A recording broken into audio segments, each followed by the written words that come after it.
आप सभी को मेरा यही कहना है कि मैं ये जो कार्यक्रम कर रहा हूँ केवल मेरे प्रभु स्वामी जी जिनका सामर्थ्य है कि वे हमारी इच्छा पूर्ण करने के लिए कि जैसे शिष्य को यहाँ रखकर अपनी इच्छा पूर्ण करवा रहे हैं, उन्हीं की शक्ति है जो सब आप सब लोग आए, उन्हीं की शक्ति है जो आगे के कार्य चल रहा है। मैं यहाँ हर महीना एक नए देवताओं का आह्वान करता हूँ, जो उस महीने के देवताओं में श्रावण मास के जिससे रुद्र है, भगवान है, हरि और उसका मंत्र डालकर उस महीने भर में आपकी इच्छा पूर्ण होने के प्रयत्न करती हूँ। मैं वहाँ जो मंत्र लिखा हूँ उस मंत्र में रुद्र देही लिखा है। रुद्र को देही का मतलब है रुद्र को देव के नहीं है, रुद्र देह रहने वाले, रुद्र का देह रहने वाले, जैसे हनुमान जी है, भैरव है, रुद्र है, एकादश रुद्र है, ये सारे देवताओं को रुद्र देह रहने वाले मेरी रक्षा करो, ऐसा कहता है। रुद्र देगा, रुद्र देही नहीं, देव को देना नहीं, रुद्र का देह धारण करें। उस मंत्र को फिर श्रावण मास के महीना भर एक माला रोज करता है, शिवलिंग को फूलों चढ़ाकर। निश्चित रूप से तुम जो यहाँ आए हो तुम्हारी इच्छा पूर्ण होगी।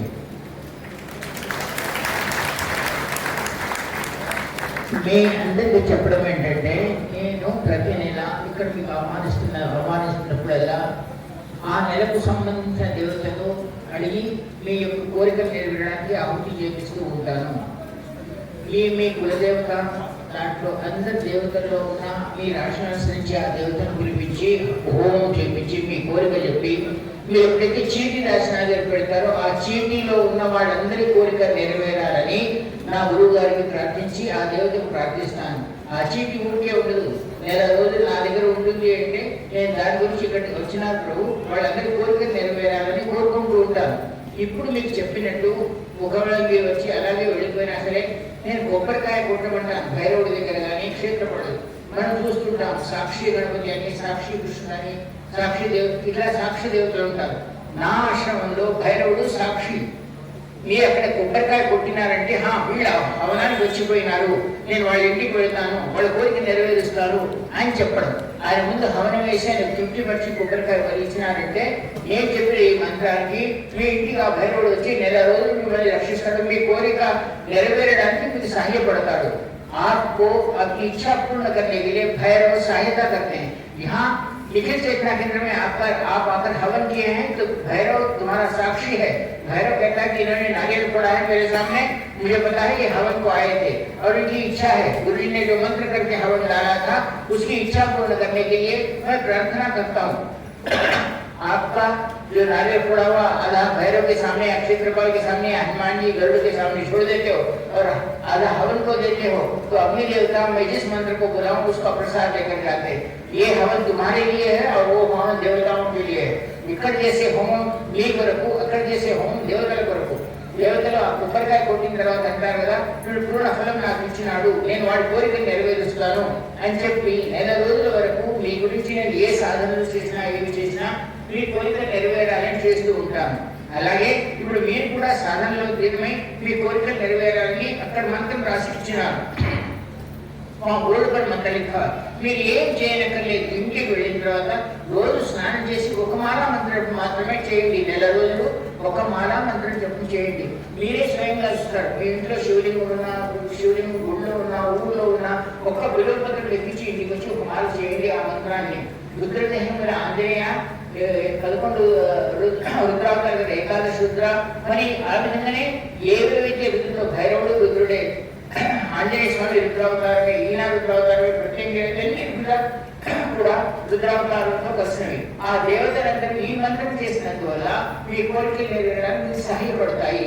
जो रुद्र देवता है, रुद्र देही, रुद्र का देह धारण करने वाले देवता है, आपकी इच्छा पूर्ण करने के लिए वो मंत्र दिया हूँ। एक महीना भर केवल मैं कभी तुम्हें बांधने के लिए आज हम कहते हैं ఈ నెలలో శ్రావణ మాసంలో మనం సాధారణంగా పూర్ణిమ నాడు రక్షాబంధనం చేస్తాం. రక్షాబంధనం అంటే మీకు రక్ష కలగడానికి. ఎర్ర మీ అదృష్టం అనుసారంగా మీకు ఎర్ర రక్ష వస్తే అది లక్ష్మీ కార్యమైంది, నల్ల రక్ష వస్తే మీ శత్రునాశానికి కోరుకున్నది, ఇంకో రకమైన రక్ష వస్తే మీకు ధనధాన్యాన్ని అన్ని సంపాదించింది. కనుక నేను 3 రకాలైన రక్షాబంధన్ ఈ నెలలో రక్షాబంధనం చేస్తాం. అంటే తాడు తన శరీరంతో కట్టుకుంటాం, తన బంధువులతో కట్టుకుంటాం. ఆ దేవతలను ఆహ్వానించి ఆ గురువు ద్వారా మీకు కట్టే రక్షాబంధనం 1 నెల రోజుల వరకు మీ కోరికలు నెరవేరాలని ఆ రక్షాబంధనాన్ని ఇచ్చి మీకు ఇస్తాను. అది మీ చేతికి కట్టుకుని నేను మంత్రం చెప్పిన తర్వాత మొదల రక్షాబంధనాన్ని కుడి చేతిలో పట్టుకోవాలి. నేను మంత్రం చదివే వరకు అది కుడి చేతిలోనే ఉండాలి. నా మంత్రం పూర్తి అయిన తర్వాత మీరు కోరిక చెప్పుకుని ఆ రక్షాబంధనాన్ని కట్టుకోవాలి. ఇది రక్షాబంధన యొక్క నెల. ఈ నెలలో మేము బ్రాह्मणులు కానీ ఇతరులు కానీ जन्याన్ని मारुस्तर जनेऊ जिसे जनेऊ आज बदलते और रक्षाबंधन का कार्यक्रम करते हैं। रक्षाबंधन बहन के स्वरूप में या देवी माता आती है और आपकी रक्षा की बात है। इस बार गुरु ही तुम्हारे माता पिता बंधु सखा है तो वो रक्षाबंधन आपको दे रहे हैं। उसको आप धारण करके 1 महीने तक रखने पर आपकी सारी इच्छाएं पूर्ण होती है और तुम्हारी रक्षा होती है। धन से चोरी नहीं होती, घर में कोई एक्सीडेंट नहीं होता, आपके घर में शत्रुओं का नाश होता है, शत्रुओं से परेशानी होती। जो भी परेशानियां हैं वो जाने के लिए मैं रक्षाबंधन का कार्यक्रम देता हूँ। इससे पहले आप एक बात, आप जो भी मन में इच्छा बोल लेते हैं, जब मैं मंत्र पढ़ रहा हूँ इच्छाओं को समस्याओं को बोल लो। మీ కోరికను సమస్యను నేను మంత్రం చెప్పేటప్పుడు చెప్పుకోండి. నేను మళ్ళీ చెప్తున్నాను. మొట్టమొదటి చీటి రాసి మీ మంత్రం ప్రిపేర్ రాయమంటారు, రెండోసారి హోమంలో వేయమంటారు, మూడోసారి అక్కడ హోమంలో అంటారు, ఇక్కడ శక్తిపాత దీక్ష చేయడం మీ కోరిక. ఇలా 4 సార్లు మీ కోరిక చెప్పుకోమంటారు. ఇంత చెప్పిన తర్వాత కూడా గురించి కొద్దిగా మాట్లాడేది అన్నారంటే నన్ను విసిగించినట్టే. ఇంతమంది మీరు ఒకసారి జ్ఞాపకం ఉంచండి, ఇంట్లో మనకు 10 మంది వచ్చి వాడితో మాట్లాడాలంటే ఎంత విసుకుంటారు. నేను 1000 మందితో మాట్లాడి మళ్ళీ నేను వచ్చి మాట్లాడుతున్నానంటే నాకు ఎంత విసుకొస్తుంది సార్. నేను కూడా మీ అందరితో చేసి ఇప్పుడు ఏం లేదంటే 75 ఏళ్ల వయసు కలవాడిని అయినా ఇంకా ఈ 75 ఏళ్ళ కూడా మీ అందరికంటే కూడా నేను యవ్వనవంతుడిని.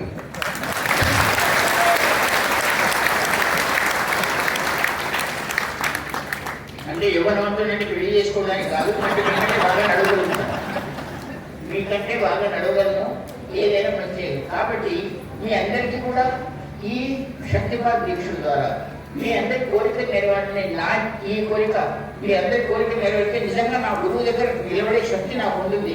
నిజంగా నేను చేస్తున్న పని మంచిదని చెప్పబడుతుంది.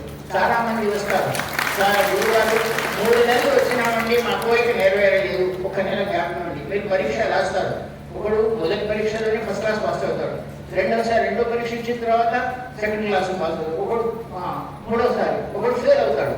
కానీ పరీక్ష రాయడం మానుతామా మనం? ఇంజనీరింగ్ ఏదో డిగ్రీ ఏదో చదువుకోవాలని అట్లే మీకు 3 సార్లు చేస్తే సక్సెస్ కాలేదంటే ఇంకోసారి ప్రయత్నం చేయండి. 1 నెల గ్యాప్ ఇచ్చి ఇంకోసారి మీరు. కానీ ఒక మాట తప్పకుండా చెప్తాను, నా గురువు గారు మనకు వచ్చిన వారు 3 నెలల్లో కానీ గ్యాప్ ఇచ్చిన కానీ మీరు కనుక ఒకే కోరిక కానీ 3 కోరికలు కానీ చెప్పుకుంటే నిశ్చితంగా అది మీరు నెరవేరుతాయి. కానీ కోరికలు మారుస్తుంటే చెప్తారు. ఇప్పుడు నా దగ్గర కోరికలు ఎలా మారుతాయంటే మీకు ఉదాహరణ ఇస్తాను. గురుజీ నాకు జాబ్ లేదండి అంటే సరే జాబ్ లేదు, జాబ్ వచ్చింది. రెండోసారి గురించి పెళ్లి కాలేదండి, పెళ్లి అయింది. కొడుకు పుట్టలేదండి, అది 1 నెల పుడతాడా? కాదు, అడుగుతూనే ఉంటాడు, కోరికలు మారుస్తూనే ఉంటాడు. జాబ్ వచ్చింది గురించి, జాబ్లో ఇంకే శాలరీ ఉందండి, ఇంకో జాబ్ వస్తే బాగుంటుంది. మీరు ఏదైనా కోరిక చెప్పుకున్న తర్వాత ఆ కోరిక నెరవేరేటట్టు చేసే బాధ. కానీ మీ కోరికలను మార్చండి. 3 నెలలు మీరు ఏ కోరిక, అసంభవమైన రోగం ఉన్నా, అసంభవమైన శత్రుపీడ ఉన్నా, అసంభవమైన అప్లోడ్ చేసినా, అసంభవమైన ధనాగం లేకపోయినా, అప్పుల్లో ఉన్నా 3 నెలలు ఒకటే కోరిక అడగండి. మీకు తప్పకుండా 3 నెలలు ఎంత అసంభవ కోరికైనా నెరవేరుతుంది. కానీ గురువు మీకు విశ్వాసం ఉన్న इनको गुरु जी पर विश्वास है, उनकी इच्छा जरूर पूर्ण होगी। अब थोड़े लोग हैं हमारे ऊपर भी क्रिटिसाइज करने वाले, जो गुरु को आगे देखेंगे काम होता है या नहीं होता है, जरा आगे देखिए, एक बार आगे जाने को क्या हुआ उससे रचिपुते कपे ఉందా ఎట్లా ఫ్రీగా భోజనం దొరుకుతుంది, కోల్పోయి काम అక్కడ అయితే ఇది ఉండేది కాదు. ఇలా కాదు, వచ్చేదంటే విశ్వాసం చూడండి. భోజనం అయితే మీరు రాకపోయినా మీరు ఈ ఆశ్రమం రాకపోయినా భోజనం పెడతారు. కానీ అలా కాకుండా విశ్వాసంగా రండి. నా కోరిక గురువారి దగ్గర వస్తున్నారు, హోమం చేపిస్తున్నారు, నా కోరిక నెరవేరుతుందనే మీరు దృక్పథంతో మీరు కనుక వస్తే తప్పకుండా మీకు आप पूर्ण भक्ति और विश्वास के साथ मेरे पास आते हैं तो निश्चित रूप से आपकी इच्छा पूर्ण होती है। इस बार जिस रुद्र की शक्ति जिसमें शिव और शक्ति का दोनों का मिलन हुआ है, ऐसी निकुंभला देवी जिसको इंद्रजीत ने शादी किया था, जिसको रावण भी सिद्ध नहीं कर सका, ऐसी निकुंभला देवी का महीना है ये। और उसने शिव की आराधना करके उस शक्ति ने प्राप्त की थी। और वो कहती है कि मैं असंभव राम को भी मूर्छित कर सकती हूँ, हनुमान को भी बांध सकती हूँ। ऐसी शक्ति वाली निकुंभला देवी एक शिवजी की पार्वती की दोनों की मिली हुई शक्ति है, जिसके 3 सर है। वो निकुंभला देवी का आज के इस श्रावण मास में वो या वही जो मंत्र जो करते हैं उनकी इच्छा जरूर होती है, उनका शत्रुओं का तो नाश होता ही है, वो केसेस भी चले जाते हैं। और जो असंभव कार्य तुम्हारे को भी ग्रह पीड़ा दे रहे हैं, जिस पीड़ा के कारण शादी नहीं हो रही, जिस घर में कोई काम नहीं हो रहा है, जिस घर में संतान नहीं हो रहे, कोई बोलता है तेरे ग्रह पीड़ा है, कोई बोलता है पितर दोष है, कोई बोलता है और दोष है, उन सारे दोषों को ये निकुंभला देवी पूर्ण कर देती है। वही मंत्र मैं वहां दिया हूँ, ఎవరైతే ఈ మంత్రాన్ని ఒక నెల రోజులు ఒక వాళ్ళు చేసుకుని ఇప్పుడు ఇచ్చిన రక్షాబంధనాన్ని కట్టుకుని ఉంటారో వాళ్ళ కోరిక నెరవేరాలని, నెరవేరుతుందని ఆశీర్వదిస్తున్నాను. నా గురువు గారు ప్రార్థన చేస్తున్నాను, ఆ దేవత కూడా ప్రార్థిస్తున్నాను.